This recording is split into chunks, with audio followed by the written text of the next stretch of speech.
अगर आपको लंग्स की बीमारियों के बारे में समझना है तो ब्रेथ साउंड्स का फंडा बिल्कुल क्लियर होना चाहिए। तो आइए समझते हैं। Welcome to the third episode of medicine viva. सबसे पहले है वेसिकुलर साउंड। ये लंग के हर एरिया में सुनाई देती है, सॉफ्ट और रसलिंग टाइप की होती है। अगर ये कहीं कम आ रही है तो या तो न्यूमोथोरैक्स हो सकता है या प्लूरल एफ्यूजन। दूसरी है ब्रोंकियल ब्रेथ साउंड। नॉर्मली ये ट्रैकिया और ब्रोंकाई के अंदर सुनाई देती है। ये हार्श और टम्बलिंग वैरायटी की होती है। अगर ये इस जगह को छोड़ के लंग्स में कहीं और आ रही है तो ये एबनॉर्मल बन जाती है, जैसे निमोनिया के अंदर। फिर आते हैं क्रैकल्स।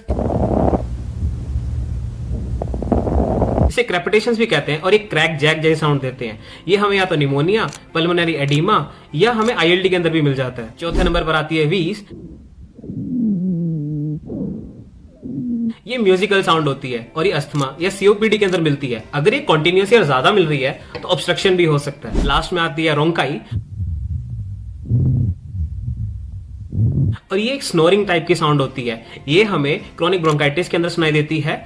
थिक सिक्रीशन या म्यूकस की वजह से ये साउंड क्रिएट होती है। इन शॉर्ट समरी, वेसिकुलर मतलब नॉर्मल, ब्रोंकियल अगर ट्रैकिया या ब्रोंकाई के अलावा कहीं और आ रही है तो निमोनिया, क्रैकल्स मतलब फ्लूइड, वीज मतलब कंस्ट्रिक्शन या रोंकाई मतलब सिक्रीशन। समझ आया तो लाइक और शेयर जरूर करना और ऐसी रील्स के लिए फॉलो करना। मिलते हैं नेक्स्ट रील के अंदर।